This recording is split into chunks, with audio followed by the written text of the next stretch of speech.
So Micah Goguen is here, and you have brought an amazing self-portrait. I mean, this is super cool, and you have promised that even if I can't draw really well, I can still do this. Correct. People are very intimidated by portraits, and so we like to make it super easy, and we're going to just go through some steps that make it very gratifying. I love hearing that. Let's get started. All right, so what I've done is I've taken a portrait here and I've just created a little bit of embellishment through a phone app to make it more comic style. So that way it features the contour lines and also the colors a little bit more. For people who don't know what contour lines are, can you just explain what that is? Sure. So contour lines are just the outlines or the defining lines of an object or subject. In this case, we're just looking for some of the wrinkles and outside lines of the hair. So I'm going to be working on a clear film, and I'm just going to take the clear film and lay it over the image here so that it acts like a transparency. So that's why it's going to be so easy. We don't have to know how to do the skill building for the drawing. We're just actually going to trace through the clear substrate. So I'm just taped it down to secure it so that way we don't get a lot of wiggling around. And then of course we have the imagery underneath. And I'm going to take these permanent alcohol-based marker. These are dual tips. I want to make sure that I get one of the various tips. And I'm just going to accent some of the key features here. So this is a warm tone. I'd like to have a variation of warm and cool. And again, it doesn't have to be exacting. We're just using it as a template to get an idea of what we want to create for the line and the expressive mark making. You are working so fast. It's amazing. Well, I think that if you keep moving, it keeps you out of the brain and keeps you more into the process, because we're all here to have fun and to really express yourself. You know, it's all about keep moving. So I'm going to use just a light warm color, but then I'm also going to use some cool colors here. So warm and cool have a really great contrast, especially when you're trying to create some extra dimension. And we're just building on the comic features that are already available through the embellishment we did with the image in the beginning. I love how you're not stressing about like exactly tracing or exactly getting it. It feels like you're just letting your artistic license sort of flow freely. Well, and that's what life, I think, should be about, is just flowing freely and not getting hung up on the obstacles as they emerge. So I'm just going to be able to get a couple of these key features with the glasses. I'm just going to do the dark mark making.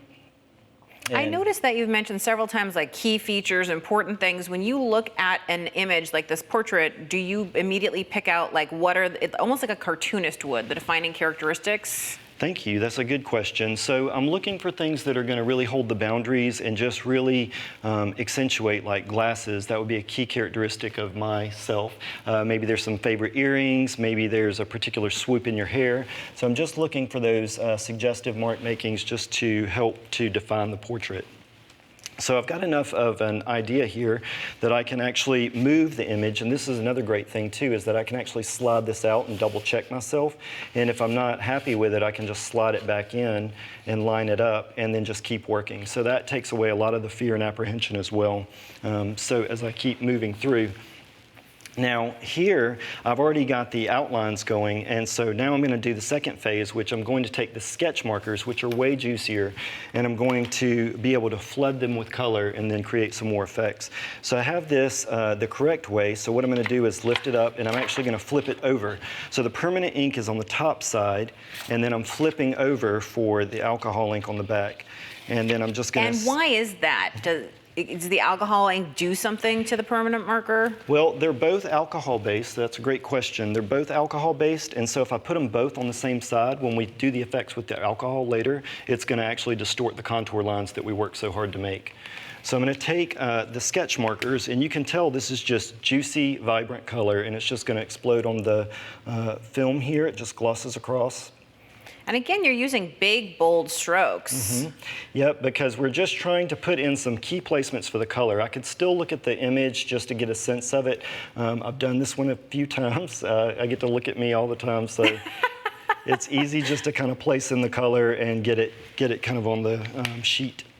Well, you're also going for artistic choices more than, let's say, a realistic portrait. So you're really just having fun, you know, and trying to figure it out. Now, how much are you paying attention to stuff like highlights and lowlights and shadows, or are you just sort of messing around? You know, I think it's always good to pay attention to those key techniques, but really it's not of interest to me. I'm just really trying to play and have fun because I'm going to learn what to do and not to do through the process. So for me, it's going to be more important just, again, to keep moving and just be able to express myself through the energy of the artwork. And it strikes me that this is actually a good way to learn how to draw, because you start by tracing, and that's sort of your training wheels, and then you kind of take the training wheels off in this step and you know, have to sort of go on your own. Correct. And you see that it's just flooding out a lot of vibrant color here, and so as I've got enough color down, I see one little space that I missed, I'm actually going to go in and do something more exciting. I'm going to take a brush, and I've got some isopropyl alcohol here, so I'm just going to take a brush, dip it in, tap off the excess, that's important, and I'm just going to go through and just activate the properties of these alcohol pens.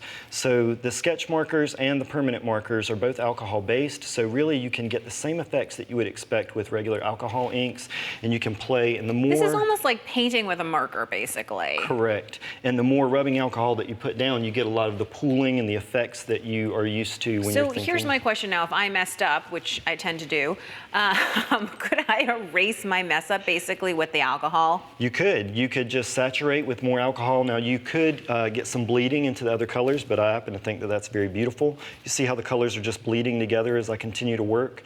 And so I'm just kind of finessing until I get the whole coverage. So we've got just about a minute left. So I know that there's a way that we're going to finish this off. Yeah, so I've actually taken some spray alcohol and I've been able to spray some of the effects on here. So we'll see that this can actually bead up and pool a little bit more. That is cool. It adds like those little dots and voids of color. Now it almost looks like crayon. Correct. And then I'm going to take a little bit of acrylic paint and I'm going to get rid of some of the transparency of the film just by adding some paint layers on here with the acrylic paint. And you can just put them in different movements. My secret weapon is this metallic gold. I love the way that it shows through on the film whenever you place it down. So I'm going to put it on again on the back side of the film so that when I flip it over, you'll be able to see the metallic properties of it coming through. We might even glaze a little bit down here on top of the yellow, so you're getting more translucent layers with that. And then we're going to finish it off. I know you said you're going to use a brayer to put a full layer of color on it. Correct. So here I've already got the image backwards, and so if I'm looking at the back side of it, you can see the metallic gloss that's coming through. And so what I'm going to do is I've just got some opaque color here. I'm going to take a brayer. I'm going to just roll it out, and then I'm just going to move that solid color to lock in all the existing layers so that I've got nice rich tones on the front of the image. Because I was going to say, when you're done, it looks amazing, and when you put it in a frame, it's absolutely stunning. What a great idea. I can't wait to give this one a try. Thanks so much, Micah. Thank you.